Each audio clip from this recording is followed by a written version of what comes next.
ಪಟ್ಟಣದ ಶಿರಾ ರಸ್ತೆಯ ಮಾರ್ಗದಲ್ಲಿರುವ ನೀಲಕಂಠೇಶ್ವರ ಸ್ವಾಮಿ ದೇವಸ್ಥಾನವನ್ನು ಆರ್ಯವೈಶ್ಯ ಮಂಡಳಿಯವರು ಕಬಳಿಸಿದ್ದಾರೆ ಎಂದು ದೂರಿ ಆಮ್ ಆದ್ಮಿ ಪಕ್ಷದ ರಾಮಾಂಜನಪ್ಪ ಎನ್ನುವರು ರಾಜ್ಯ ಉಚ್ಚ ನ್ಯಾಯಾಲಯಕ್ಕೆ ಮತ್ತು ವೀಲಗುಂದಿ ಗ್ರಾಮದ ನರಸಿಂಹಪ್ಪ ಎನ್ನುವರು ಭೂ ಕಬಳಿ ನ್ಯಾಯಾಲಯಕ್ಕೆ ದೂರನ್ನು ಸಲ್ಲಿಸಿದರು. ಇನ್ನು ಈ ಒಂದು ಪ್ರಕರಣ ಕಳೆದ 1 ವರ್ಷದಿಂದ 2 ನ್ಯಾಯಾಲಯಗಳಲ್ಲಿ ನಡೆಯುತ್ತಿದ್ದು, ಇತ್ತೀಚೆಗೆ ತಹಶೀಲ್ದಾರ್ ಡಿ ವರದರಾಜ್ ಅವರು ವರದಿಯನ್ನು ಸಲ್ಲಿಸಿದರು. ಆದರೆ ಈ ವರದಿಯನ್ನು ಒಪ್ಪದ ದೂರುದಾರರು ಮತ್ತೊಮ್ಮೆ ಜಿಲ್ಲಾಧಿಕಾರಿಗಳಿಗೆ ದೂರನ್ನು ಸಲ್ಲಿಸಿ ಮತ್ತೆ ತನಿಖೆ ಮಾಡಬೇಕೆಂದು ಆಗ್ರಹಿಸಿದರು. ಈ ಹಿನ್ನೆಲೆಯಲ್ಲಿ ಬುಧವಾರ ಮಧುಗಿರಿಯ ಎಸ್ಸಿ ಅಂದರೆ ವಿಭಾಗಾಧಿಕಾರಿಗಳಾದಂಥ ಗೋಟೂರು ಶಿವಪ್ಪ ಸ್ಥಳ ತನಿಖೆ ಮಾಡಿ ಸರ್ಕಾರಕ್ಕೆ ವರದಿಯನ್ನು ಸಲ್ಲಿಸುತ್ತೇನೆ ಎಂದು ಮಾಧ್ಯಮಗಳಿಗೆ ತಿಳಿಸಿದ್ದಾರೆ. ಈ ವೇಳೆ ಈ ಒಂದು ದೇವಸ್ಥಾನದಲ್ಲಿ ಯಾವುದೇ ರೀತಿಯಾದಂಥ ಪೂಜೆಗಳಾಗಲಿ ದೇವರುಗಳ ವಿಗ್ರಹಗಳಾಗಲಿ ಇಲ್ಲದೇ ಇರುವುದು ಕಂಡುಬಂದಿತು. ಇನ್ನು ಈ ಒಂದು ದೇವಸ್ಥಾನದ ಸ್ಥಳ ತನಿಖೆಯನ್ನು ಮಾಡುವಾಗ ಎಸ್ಸಿ ಗೋಟೂರು ಶಿವಪ್ಪ ಇಂಚಿಂಚುವನ್ನು ಸ್ಥಳ ತನಿಖೆಯನ್ನು ಮಾಡಿದ್ದಾರೆ. ಈ ವೇಳೆ ತಹಶೀಲ್ದಾರ್ ಡಿ ವರದರಾಜು, ಮುಖ್ಯಾಧಿಕಾರಿ ಜಾಫರ್ ಶರೀಫ್, ಆರೋಗ್ಯಾಧಿಕಾರಿ ಶಂಶುದ್ದಾ ಸೇರಿದಂತೆ ತಹಶೀಲ್ದಾರ್ ಇಲಾಖೆಯ ಅಧಿಕಾರಿಗಳು ಮತ್ತು ಪುರಸಭಾ ಅಧಿಕಾರಿಗಳು ಸಹ ಹಾಜರಿದ್ದರು. ಮತ್ತು ಆರ್ಯವೈಶ್ಯ ಮಂಡಳಿಯ ಸದಸ್ಯರು ಸಹ ಹಾಜರಿದ್ದು, ಇದೇ ವೇಳೆ ದೂರುದಾರರಾದ ರಾಮಾಂಜನಪ್ಪ ಪಾವಡ ಪೌರ್ನಿಸ್ಗೆ ಮಾಹಿತಿಯನ್ನು ಹಂಚಿಕೊಂಡಿದ್ದು ಹೀಗೆ. ಈಗ ಯಾವ ಸಂಬಂಧಪಟ್ಟಂತೆ ನೀವು ತಾವು ದೂರು ದಾಖಲಿಸಿದ್ರ, ಎಲ್ಲಿ ದಾಖಲಿಸಿದ್ರ? ಸರ್, ನೀಲಕಂಠೇಶ್ವರ ಸ್ವಾಮಿ ದೇವಸ್ಥಾನಕ್ಕೆ ಸಂಬಂಧಪಟ್ಟಂತೆ ಸರ್ವೆ ನಂಬರ್ 72 ಮತ್ತು 74 2 ಜಮೀನುಗಳು ಈಗ ಒತ್ತುವರಿ ಆಗಿರೋದು, ಕಬಳಿಕೆ ಆಗಿರೋದು, ಅಲ್ಲಿ ದೇವಸ್ಥಾನವನ್ನು ಕಿತ್ತಾಕಿರೋದು, ಈ ವಿಚಾರ ಯಾವ ದೇವಸ್ಥಾನ ಇತ್ತು? ಯಾವ ದೇವಸ್ಥಾನ ಇತ್ತು? ನೀಲಕಂಠೇಶ್ವರ ಸ್ವಾಮಿ ಮೂಲ ನೀಲಕಂಠೇಶ್ವರ ಸ್ವಾಮಿ ದೇವಸ್ಥಾನ ಇದ್ದಿದ್ದು, ಮುಜರಾಯಿ ದೇವಸ್ಥಾನ. ಅದು ಶಿಥಿಲ ಮಾಡಿದಿರೋ ವಿಚಾರವಾಗಿ ನಾವು ದೂರನ್ನು ಕೊಟ್ಟಿದ್ವಿ. ಅಲ್ಲ, ಆ ನೀಲಕಂಠೇಶ್ವರ ದೇವಸ್ಥಾನವನ್ನು ಪ್ರಸ್ತುತವಾಗಿ ಯಾವ ದೇವಸ್ಥಾನ ಅಂತ ಇತ್ತು? ಕನ್ನಿಕಾ ಪರಮೇಶ್ವರಿ ದೇವಸ್ಥಾನ ಅಂತ ಅದನ್ನು ಪರಿವರ್ತನೆ ಮಾಡಿಕೊಂಡಿದ್ರು. ಹಾಗಾಗಿ ಅದರದ್ದು ದೂರು ಕೊಟ್ಟಿದ್ವಿ. ದೂರಿನ ಹಿನ್ನೆಲೆಯಲ್ಲಿ ಜಿಲ್ಲಾಧಿಕಾರಿಗಳು ಈಗ ಸಮಗ್ರವಾದ ಒಂದು ವರದಿಯನ್ನು ಕೇಳಿದ್ದಾರೆ. ಈಗ ತಹಸೀಲ್ದಾರ್ ಅವರು ಕೆಲವೊಂದು ವರದಿ ಕೊಟ್ಟಿದ್ದು ಅದು ವಾಸ್ತವಾಂಶವನ್ನು ಮರೆಮಾಚಿ ತಪ್ಪಾಗಿ ವರದಿ ಕೊಟ್ಟಿದ್ರು. ಯಾರು ತಹಸೀಲ್ದಾರ್? ಈಗಿರೋ ತಹಸೀಲ್ದಾರ್ ವರದರಾಜು ಅವರು ಏನು ದೇವಸ್ಥಾನ ಈಗಾಗಲೇ ಪೂಜೆ ನಿಂತು ಸುಮಾರು 1.5 ವರ್ಷ 2 ವರ್ಷ ಆಗಿದೆ ಕಿತ್ತಾಕಿ. ಆದರೆ ನಮ್ಮ ತಹಸೀಲ್ದಾರ್ ಹೇಳ್ತಾರೆ, ಮೇಲಾಧಿಕಾರಿಗಳಿಗೆ ವರದಿ ದೇವಸ್ಥಾನ ತುಂಬ ಚೆನ್ನಾಗಿ ನಡೀತಾ ಇದೆ, ಪೂಜೆ ಪುರಸ್ಕಾರ ಎಲ್ಲ ನಡೀತಾ ಇದೆ ಅಂತ ವರದಿ ಕೊಟ್ಟಿದ್ರು.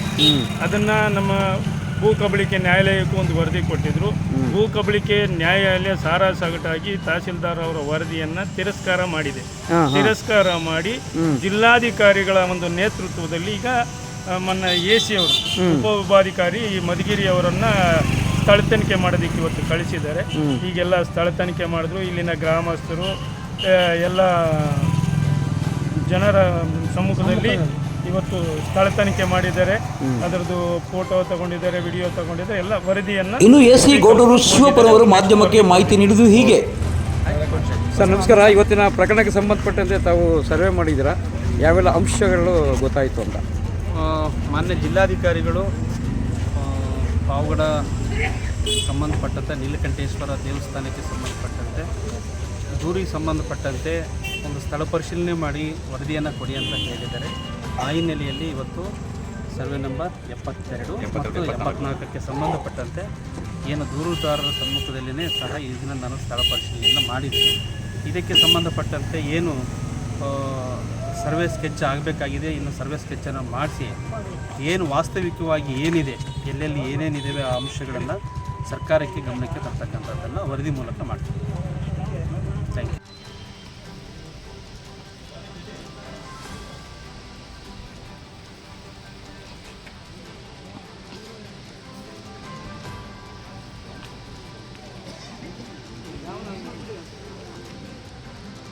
ಇನ್ನು ಇದೇ ವೇಳೆ ಈ ಒಂದು ನೀಲಕಂಠೇಶ್ವರ ಸ್ವಾಮಿ ದೇವಸ್ಥಾನ ನಮ್ಮ ತಾತನವರಿಗೆ ಸೇರಿದೆ ಎಂದು ಪಾವಗಡದ ಹುಲಿಯಪ್ಪ ಮಾಹಿತಿ ನೀಡಿದ್ದು ಹೀಗೆ. ಏನು ಹೆಸರೇನ ನಿಮ್ಮದು? ಹೆಸರೇನು ನಿಮ್ಮದು? ನಮ್ದು ಹುಲಿಯಪ್ಪ ಅಂತ. ಹುಲಿಯಪ್ಪ ಅಂತ. ಹುಲಿಯಪ್ಪ ಅವರು ನಿಮಗೂ ಈ ಜಾಗಕ್ಕೆ ಏನಾದ್ರು ಸಂಬಂಧ ಇದೆಯಾ? ಇದೆ.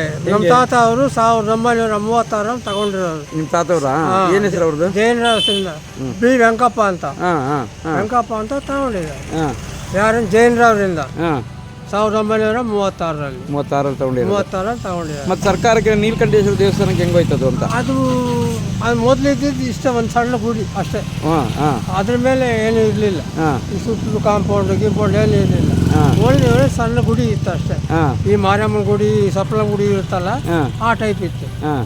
ಅದನ್ನು 1952ರಲ್ಲಿ ಇವರೇ ಮಾಡಿದ್ರು. ನಮ್ಮ ತಾತ 3 ಎಕರೆ ಅಂತ ಬರ್ದಿಲ್ಲ.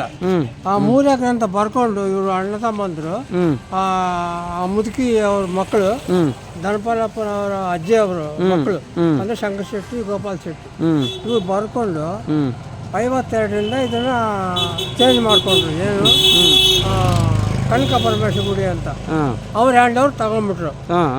ತಗೊಂಡು ಅವರೇ ಏನೋ ಮೊದಲಿಂದ ಮಾಡಿದ ಟೈಪಲ್ಲಿ ಅದನ್ನು. ಇಲ್ಲಿಗೆ ಇಂದಿನ ಸಂಚಿಕೆ ಮುಕ್ತಾಯವಾಯಿತು. ನಾಳೆ ನಮ್ಮದರ ಸಂಚಿಕೆಯೊಂದಿಗೆ ಕ್ಯಾಮರಾ ಪರ್ಸನ್ ಅನಿಲ್ ಮಹಾದೇವ್ ಜೊತೆ ಸತ್ಯ ಲೋಕೇಶ್, ಪಾವಗಡ, ಪವರ್ ನ್ಯೂಸ್.